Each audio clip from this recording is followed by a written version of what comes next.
아멘. 자, 한번 따라해 보시죠. 하나님 나라와 은혜. 요즘은 계속 제가 하나님 나라라는 주제를 가지고 얘기하죠. 왜냐하면 성경을 읽다 보니까 성경의 가장 큰 주제가 하나님 나라예요. 아니, 지금 우리에게 하나님을 원하시는 것도 우리가 하나님 나라의 삶을 살라는 거예요. 근데 하나님 나라를 우리는 보통 오해하는 게 천국, 즉 하늘에 있는 하나님 나라를 오해합니다. 그래 여러분, 천국도 하나님 나라지만 성경은 천국, 하늘에만 있는 것이 아니라 이 땅에도 하나님 나라가 있다 없다. 우리의 마음속에 하나님 나라가 있다 없다. 우리 가정에도 있다는 거예요. 그러니까 성경은 어떻게 보면 더 죽어서 가는 천국보다 어떻게 보면 더 관심 있는 것이 우리 속에 있는 하나님 나라라는 거예요. 성경에 처음에 나오는 게 에덴 동산의 이야기죠. 에덴 동산의 이야기가 무슨 나라의 얘기입니까? 세상 나라의 하나님 나라예요. 하나님 나라다. 하나님 나라라는 건 다른 게 아닙니다. 어디에 위치해서가 아니에요. 거기에 뭐가 있어서가 아니라 하나님이 통치하는 게 하나님 나라예요. 하나님이 함께 하시는 것이 하나님 나라인 겁니다. 여러분, 에덴 동산이 왜 하나님 나라입니까? 거기에 뭐 금운이 있고 뭐가 있고 그게 아니에요. 먹을 것이 많고가 아니에요. 하나님이 함께 하시는 곳이었기에 하나님이 거니시며 만나주는 것, 하나님이 인격적으로 대화하시는 것, 하나님 나라죠. 자, 마지막 우리 성경의 마지막 두 장이 뭐죠? 새하늘과 새 땅, 새 예루살렘 얘기 아닙니까? 그런데 그것도 알고 보면 에덴 동산과 똑같은 얘기예요. 그러니까 성경은 이렇게 딱 붙였다가 다시 띄면 데칼코마니입니다. 처음에 있는 에덴 동산 얘기가 마지막에 처음 두 장의 얘기가 마지막 두 장에 나온다 안 나온다. 그대로 나온다는 거예요, 여러분. 그것이 바로 무슨 나라? 하나님 나라. 근데 가만히 말씀을 묵상하다 보니까 여러분, 하나님 나라가 첫 두 장과 마지막 두 장만 있는 게 아니더라고요. 예수님이 이 땅에 오셔서 제자들과 함께 이루었던 그곳이 무슨 나라? 하나님 나라요. 사도 바울을 중심으로 하나님의 말씀이 전해진 교회가 뭐예요? 하나님 나라고. 한신령 아브라함을 택하셔서 아브라함의 가정을 하나님께서 그 악이 강한 가운데서도 하나님의 은혜 속에 보살피신 그 아브라함의 가정이 무슨 나라예요? 하나님 나라입니다. 창세기 1장에 보니까 노아의 시대에 세상에 얼마나 죄악이 많았는지 죄악이 관영하였더라. 관영이라는 말에는 꿰관자 찰영자입니다. 여러분, 옛날 동전들 이렇게 꿰어놓은 걸 이렇게 돈깨짝에 이렇게 집어넣으면 옛날 상구름 싹 펼쳐지잖아요. 네? 그 안에 그냥 가득 찬 돈, 그거만큼이나 뱀이 우글우글 거리고 있다는 거예요. 그게 세상이었다는 거예요. 그러나 여러분, 그 가운데 창세기 6장 8절에 이렇게 얘기합니다. 한번 더. 그러나 노아는 하나님께 무엇을 입었더라? 은혜를 입었더라. 하나님께 은혜 입으며 노아의 가정이 바로 무슨 나라? 하나님 나라. 여러분, 전 앞으로 목회를 하면서 그런 생각을 해요. 그래, 내가 남은 목회 동안 내가 설교는 하나님 나라에 집중할 거다. 왜냐면 성경의 처음과 끝, 노아, 아브라함, 이삭, 야곱, 또 요셉, 그리고 끝없는 그 이야기 속에 다 이야기하는 것이 너희가 이 세상에 살지만 무슨 나라를 이루고 살아라? 하나님 나라를. 여러분, 하나님 나라는 이렇게 중요한 거예요. 이제 나중에도 말씀드리겠지만 여러분들은 충격적인 얘기일지 모르지만 구약의 우리 믿음의 조상들은요, 죽어서 가는 천국 개념보다는 이 땅에 하나님과 함께하는 하나님의 나라의 개념이 더 강했다, 약했다. 그럼 구약을 한번 보세요. 제가 늘 구약을 볼 때마다 의문 하나가 있었어요. 왜 그렇게 믿음이 좋은 사람들이 천국에 대한 얘기를 한마디도 안 하지? 구약에는 천국의 얘기가 없어요. 요셉이 죽으면서, 야곱이 죽으면서 나 천국 갈 때는 그런 얘기를 안 하고요. 뭐라고 그러냐면 가나안 땅에 나를 묻어달라는 거예요. 가나안 땅. 왜 가나안 땅이 중요하냐면 거기가 하나님이 정하신 하나님의 나라의 땅이기 때문에. 철저히 구약 백성들은요, 죽어서 가는 천국. 물론 예수님이 이 땅에 오셔서 우리에게 이 땅 천국만 아니라 하늘 천국이 있다 없다? 있다 없다? 있다 얘기했어요. 요한복음 14장에 분명히 말씀하잖아요. 너희 장막 성전이 무너지면 하늘에 있는 너희 장막, 그리고 거기에 내가 너희의 예배한 거처를 예비하러 가신다 말씀하고 있어요. 근데 여러분, 신기하게도 성경을 읽다 보면요, 우리 신앙의 선배들은 죽어서 가는 천국에 대한 욕망보다는 이 땅에서 내가 하나님과 함께 살아가는 것, 시편 23편을 이제 오늘 마지막에 우리가 봉독하게 될 텐데, 거기 보면요, 제가 이번에 시편 23편을 보면서 다시 보게 됐어요. 거기 보면요, 다윗은 죽어서 가서 만날 하나님의 이야기가 아니라 지금 내 삶 속에 지금도 나와 함께 동행하시는 하나님에 대한 얘기가 얼마나 무궁무진하게 있는지 모른다는 거예요. 사랑하는 성도 여러분, 한번 더 해서 하나님 나라를 완성하며 살아가자. 그러기 위해서 그동안 제가 말씀드린 게 있었죠. 하나님 나라는 무엇을 통해 이루어진다? 하나님 나라는 무엇을 통해 이루어진다? 섬김입니다. 사랑이란 말은 속지 마세요. 사랑이 아닙니다. 사랑은 뭐예요? 섬김입니다. 또 하나님 나라는 말씀으로 이루어집니다. 또 하나님 나라에 들어가려면, 하나님 나라에 보려면 어떻게 나야 된다? 그럼 거듭난다는 말을 다시 난다고 오해하면, 다시 난다는 말이 아니라 어디로부터 난다? 위로부터요. 위로부터 난다. 우리는 끝없이 그래서 거듭나야 돼요. 끝없이. 거듭나는 한 번으로 끝나는 게 아니에요. 내가 거듭났지, 여러분 이렇게 자만하는 사람은 없습니다. 있을 수가 없어요. 왜냐하면 우리는 뭐를 입고 있어요?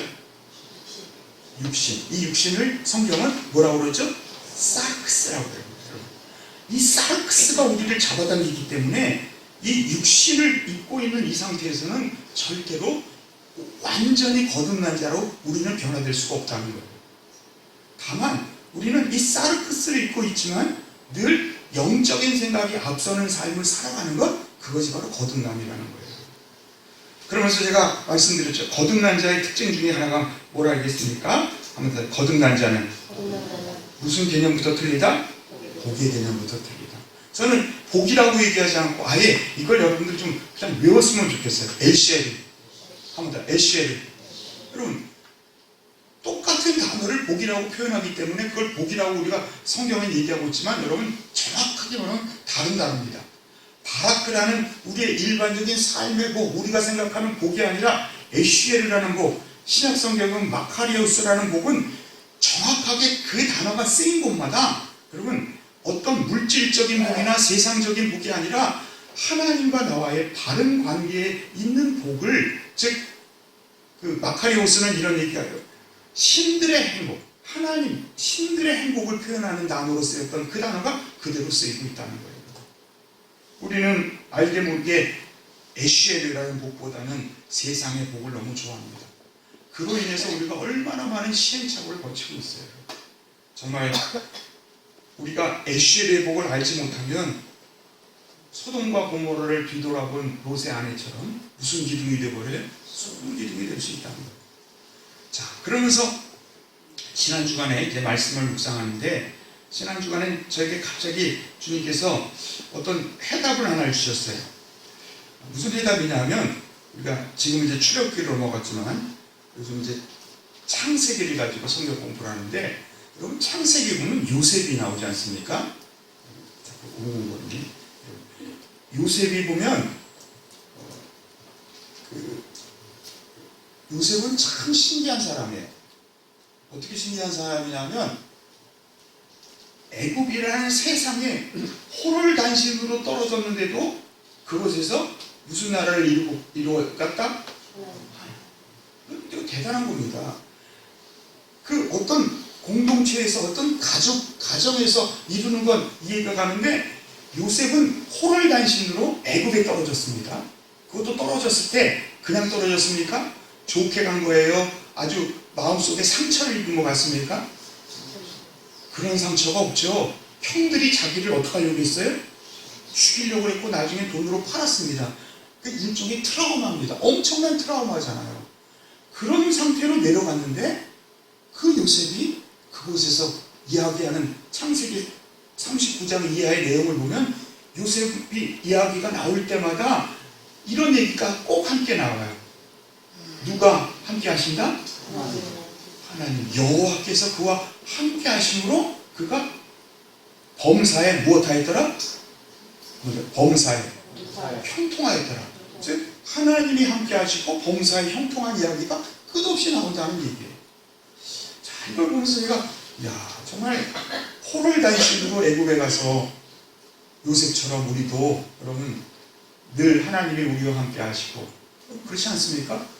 우리 목회자들이 여러분들을 위해 기도하러 갈 때 가장 축복의 기도를 하는 몇 구절이 있다면 그 중에 하나가 요셉의 기도잖아요. 제가 기억하는 것이 제가 부목으로 있을 때 저희 담임 목사님이 꼭 어느 집에 가면 꼭 이 구절을 가지고 다른 곳에 가서 잘 이 설교, 이 기도 안 하십니다. 근데 그 가정을 가서는 그 가정이 진짜 그 교회의 가장 중심적인 역할을 했고 정말 놀라운 은혜 속에 살아가고 있었어요. 그래서 그분을 오직하면 요셉이라 불렀습니다. 나중에 장로님 되셨는데 요셉이라 불렀어요. 이제 일이 워낙 많으시니까 지방 출장을 다니십니다. 뭐 부산에 가기도 하고 뭐 어디 가기도 하고 그런데 속회가 있거나 수요예배가 있으면요 부산에서도 그 예배를 위해 오는 거예요. 그리고 또 예배가 끝나면 어디 다시 부산으로 내려가는 거예요. 그걸 보니 담임자가 기뻐하겠어요? 기뻐하지 않겠어요? 기뻐하겠어요? 기뻐하지 않겠어요? 기뻐합니다. 조금 지나친 건 있지만 그래서 요셉 그러면서 요셉처럼 여호와께서 합니다. 요셉처럼 여호와께서 함께 하시고 범사가 형통하게 하옵소서. 저는 그 기억이 나요. 우리 담임 목사님이 늘 가시면 그 가정을 위해서 기도할 때는 꼭 그 기도를 하시면서 참 간절하게 기도하는 모습 보면서 여러분 정말 이런 가정들이 되시길 주의 이름으로 축원드립니다. 이런 축복을 받으시길 주의 이름으로 축원드립니다. 그 가정의 이야기는 저도 제가 말씀드렸죠. 한 번은 그 아내분이 어디에 가서 막 일을 하다가 갑자기 무슨 일을 하다가 갑자기 마음속에 기도하라는 마음이 그냥 강하게 오더라는 거예요. 그때 집사님, 권사님이 그랬어요. 그러니까 교회로 바로 차를 갖고 달려가가지고는 기도실에 가서 막 기도한 거예요. 막 기도한 거예요. 근데 그 시간에 그분이 이제 남편분이 차를 달리던 도중에 앞에 고속도로에서 앞에 있던 옛날에는 앞에 물건들을 잘 이렇게 싸매지 않잖아요. 근데 앞에 가던 차가 위에서 뭐가 떨어진 거예요. 큰 쇳덩어리 하나가. 쇳덩어리 하나가 앞에 바로 가던 차가. 그런데 그게 떨어지면서 튕겨 오르는데 그 차를 뛰어넘고 뒤로 넘어갔다. 그 똑같은 시간에. 그때 한번 그 권사님이 간증을 하더라고요. 갑자기 마음속에 들어가지고 막 기도하고 났더니 그 시간, 정확한 그 시간에 고속도로를 달리는 건데, 그러면서, 하나님이 이렇게 지켜주시고 함께 하시는구나. 저는 아직도 그 기억이 납니다. 그 과정. 여러분, 저는 요셉을 볼 때마다 이런 생각이 들어요. 어떻게 창세기 39장 말씀처럼 40장 말씀처럼 여호와께서 함께 하시며 범사에 형통할 수 있을까? 여러분, 이 비결을 배우는 여러분들 되시길 주님의 이름으로 축원드립니다. 자, 그러기 위해서는요, 하나님 나라를 이루어야 돼요. 하나님 나라를. 창세기 39장 여호와께서 요셉과 어떻게 하심으로? 함께 하십니다. 그가 못한 자가 되고 또 그의 주인까지도 여호와께서 그와 함께 하심을 봅니다. 그럼 전도란 뭘까요? 전도란 다른 게 아닙니다. 입으로 전도하는 것은 한계가 있어요. 하나님이 나와 함께함을 이웃이 볼 수 있어야 합니다.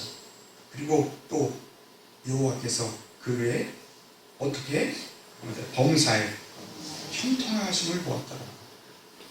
39장 21절 23절에도 이렇게 됩니다. 그러니까 감옥에 있을 때에도 마찬가지. 여러분, 종으로 있던 감옥에 있던 그 장소가 중요한 게 아니에요. 거기에 누가 함께 하시는 건? 하나님이 함께 하시는. 자, 여호와께서 요셉과 함께 하심으로 그에게 인자를 더하시고, 23절에 보면 여호와께서 요셉과 함께 하십니다. 여호와께서 그를 범사에 못하게 하셨더라, 형통하게 하셨더라.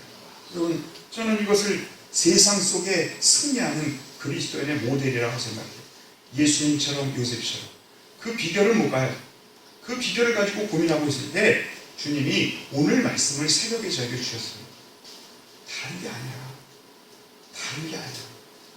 아무튼 요셉처럼 은혜 충만한 자가 되어라. 은혜가 못한 자?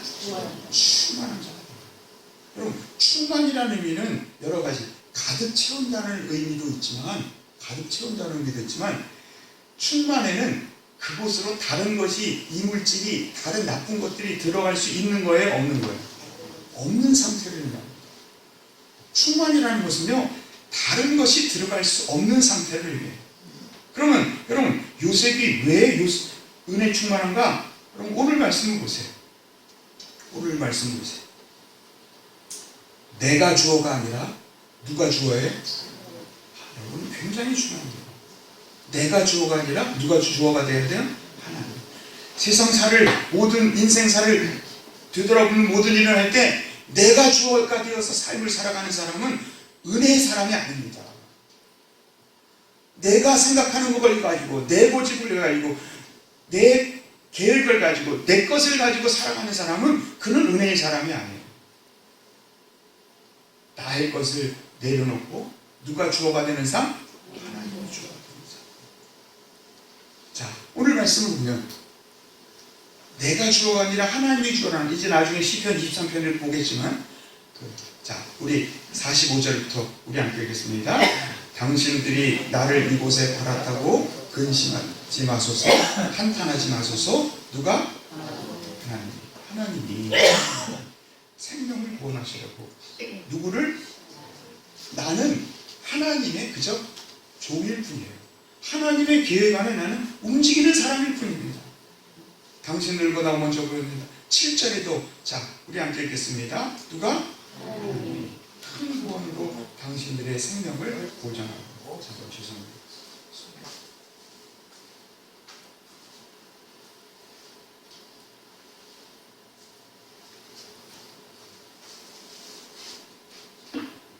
하나님이 큰 구원으로 당신들의 후손을 세상에 두시려고 나를 당신보다 먼저 보냈나이다. 그런즉 나를 이리로 보낸 이들은 당신들이 아니요 누구라고요? 하나님이시라. 자, 8절에도 또 얘기합니다. 우리 함께 읽습니다. 하나님이 나를 바로에게 아버지로 삼으시고 온 집의 주로 삼으시고 온 땅의 통치자로 삼으셨다. 여러분, 우리 같았으면 이렇게 하지 않았을까요? 내가 국무총리가 됐어요. 형제들 앞에서 자랑합니다. 뭐라고 했을까요?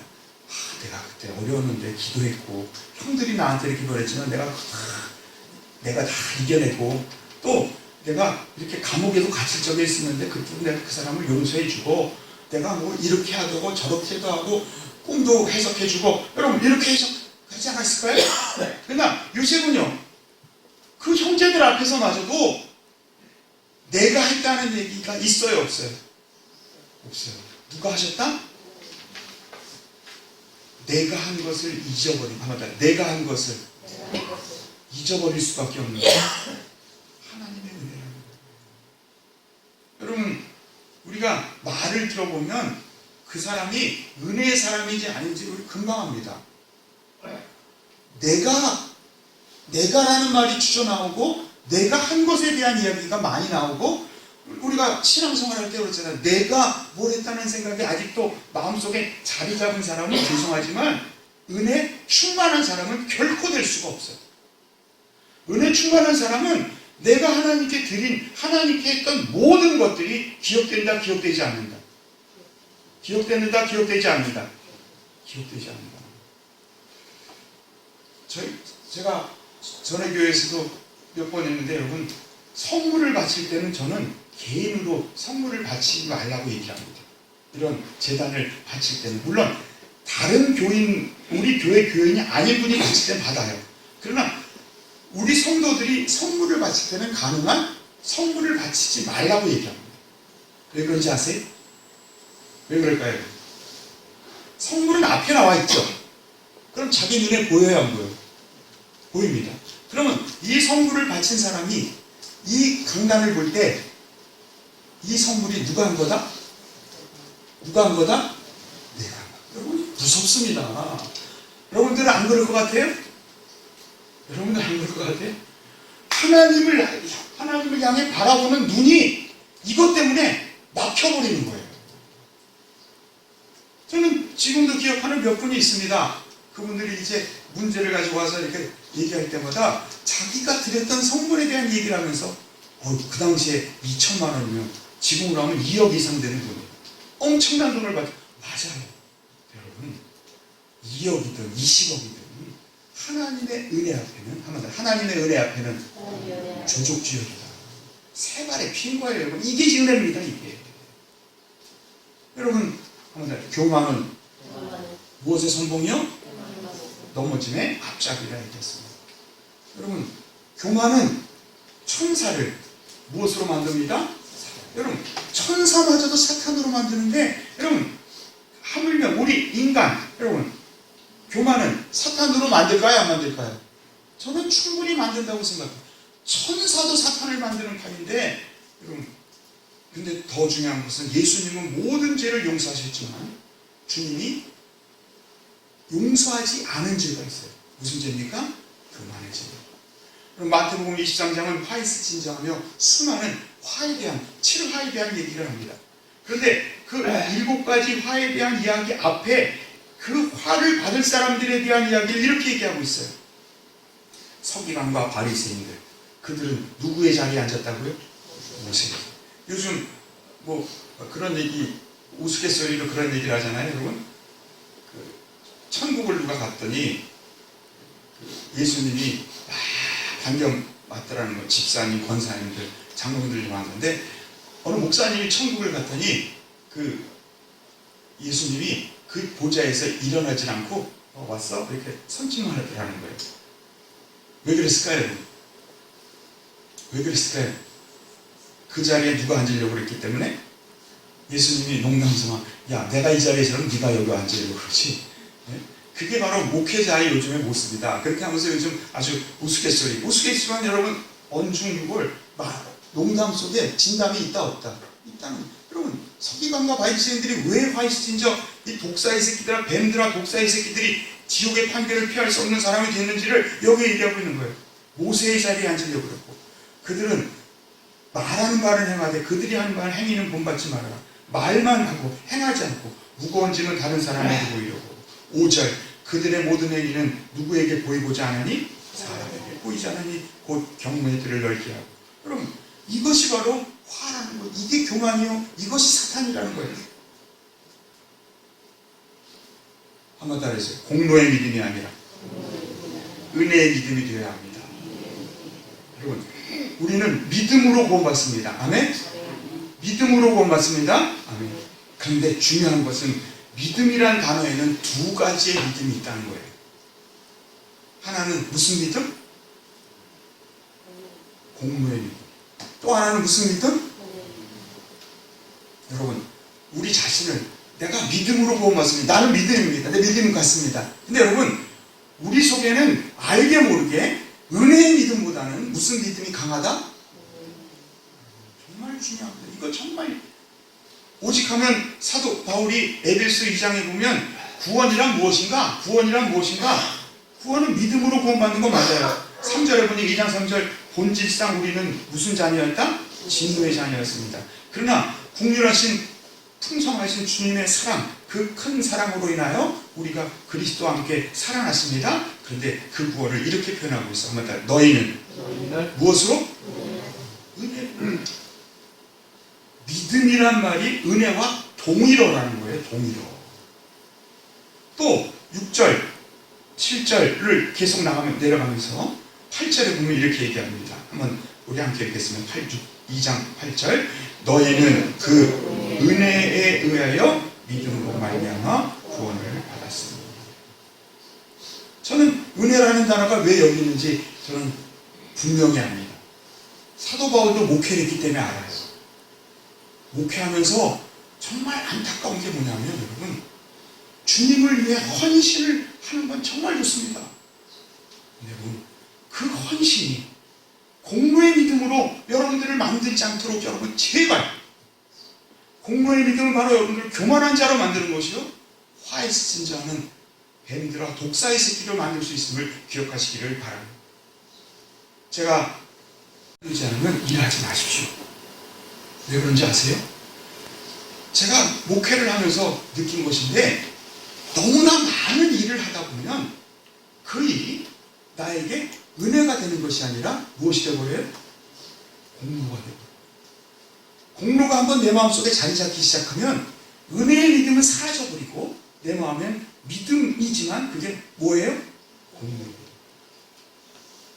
여러분 이것은요 그 공동체에 엄청난 해악을 끼치는 그런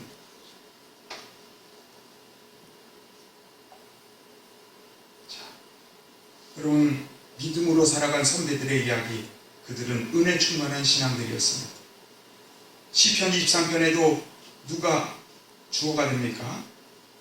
누가 주어가 되죠? 여호와는 나의 목자시니 그가 나를 푸른 초장에 그가 내 영혼을 소생시키시고 4절에 한번 내가 앞서는 경우가 있습니다. 내가 앞설 때 사망의 음침한 골짜기를 다닐지라도 얘기합니다.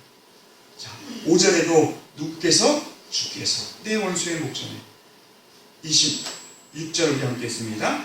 내 평생의 선하심과 인자하심이 반드시 나를 따르니 내가 여호와의 집에 영원히 살리라. 여러분 요셉처럼 다윗도 그의 인생 속에 이렇게 고백합니다. 내가 아니라 하나님이 여호와께서 나의 삶의 주관자가 되셨음을 말씀하고 있습니다. 이제 말씀의 결론을 내립니다. 고린도전서 15장 10절이 여러분들의 은혜의 고백되시길 주님의 이름으로 축원드립니다. 한번 따라해서 그러나 나의 나된 것은 하나님의 뭐예요? 은혜로 된 것이니 계속 우리 함께 있습니다. 내게 주신 그 은혜가 헛되지 않아요. 내가 다른 사람보다 더 많이 수고했으나 내가 한 것이 아니요 오직 나와 함께 하신 하나님의 은혜다. 여러분 제가 오늘 교회를 집회를 가면은 이 말씀부터 시작해요. 이 말씀부터 시작합니다. 왜냐하면 은혜만큼 중요한 것이었기 때문에. 사도 바울이 왜 위대한 사도인지 아십니까? 왜 다윗이 위대한지 아십니까? 요셉이 위대한지 아십니까? 은혜 충만한 삶을 살았기 때문에. 자, 고린도서 15장 10절 이렇게 됩니다. 나의 나된 것은 하나님의 무엇이다? 여러분들의 과거를 송두리째 하나님의 은혜로 고백하시길 주님의 이름으로 축원드립니다. 요셉도 과거를 얘기하면요 할 말 많았어요. 형들이 나 잡았지, 나 죽이려고 했지. 여러분 그 모든 거 다 잊어버렸어요. 모두 누구의 은혜다? 하나님. 형들이 보낸 게 아니야. 누가 보낸 거예요? 하나님이 보낸 거예요. 이 말 속에 이미 나의 나된 것은 하나님의 은혜라는 고백이에요. 여러분 많이 수고하시기 바랍니다. 그러나 여러분 그 은혜, 그것이 나에게 지금 주시는 은혜 때문이시길 주님의 이름으로 축원드립니다. 내 안에 은혜가 없는 상태에서 일을 하고 나면요 마치 이와 같은 거예요.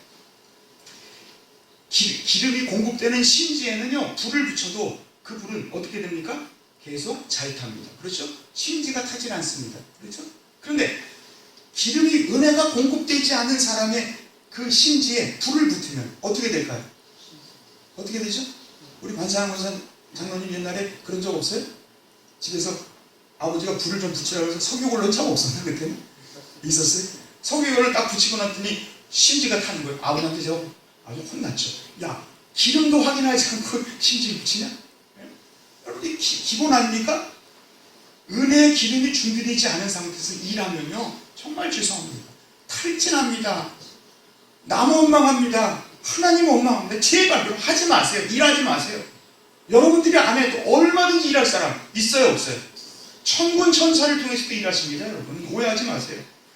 그 은혜가 헛되지 않아요. 내가 더 많이 수고했으나. 여러분 현재도 은혜가 함께 하시길 바랍니다. 현재도 은혜가 함께 하는 사람은요 더 많이 수고하는 열매를 거둡니다. 마지막이 더 중요해요. 한번 따라해보세요. 내가 한 것이 아니에요. 오직 나와 함께 하신 누구의 은혜다? 이겁니다. 저는 지금도 기억해요. 제가 청년부 회장으로 있을 때 저희 교회가 그때 봉은지의 교회가 그 재건축을 하고 있었어요. 재건축을 하다 보니까 교회 건물을 관리할까요? 안 할까요? 안 하는 거예요. 그러니까 십자가 중에 한쪽이 이렇게 십자가 불이 안 들어오는 거예요. 그래도 이게 바로 재건축할 거기 때문에 건드리진 않았어요. 그래서 제가 이제 얼마나 교만했는지 아세요? 청년부 회장을 이제 그만두게 됐습니다. 그걸 바라보면서 야 십자가 한 불이 꺼져 있네. 무슨 소리 하고 있는 거지? 무슨 생각하고 있는 거야? 누가 청년부 회장을 그만두니까? 아이고. 청년부 회장 그만두고 났더니 더 잘 됐을까요? 안 됐을까요? 저희 형이 회장이 됐는데 더 잘 됐어요. 2배. 하나님이 저에게 그때 그 기억을 생각하면서 이놈아 제발 그만 떨지 말아라. 네가 쓰임 받는 것만 해도 고마운 줄 알아라. 어떻게 보면 저희 형이 회장 됐을 때 잘 되는 거 보니까 내가 회장으로 그 자리에 있어 열심히 한 것이 하나님의 일에 방해될 수도 있다는 거예요, 여러분. 자, 한번 따라서 내가 한 것이 아니요 나와 함께 하신 누구의 은혜다? 과거와 현재와 미래가 송두리째 하나님의 은혜로 고백되는, 하나님이 행하셨고 하나님이 용서하셨고 하나님이 사랑하신 그 은혜가 함께하는 귀한 여러분들 되시길 주님으로 축원드립니다. 기도하겠습니다.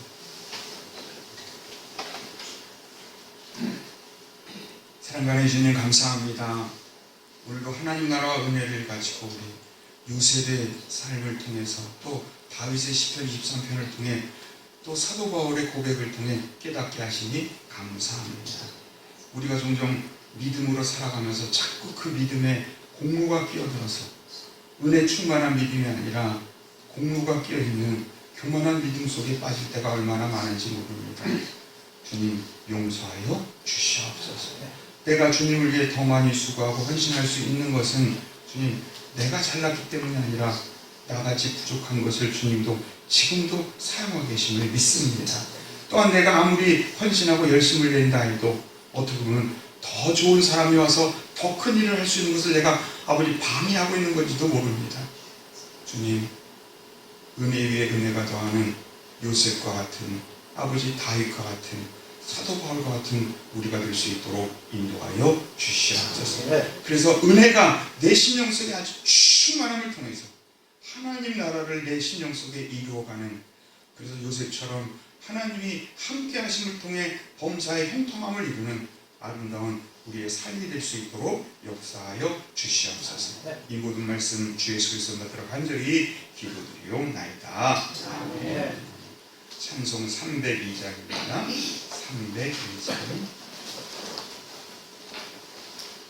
302장.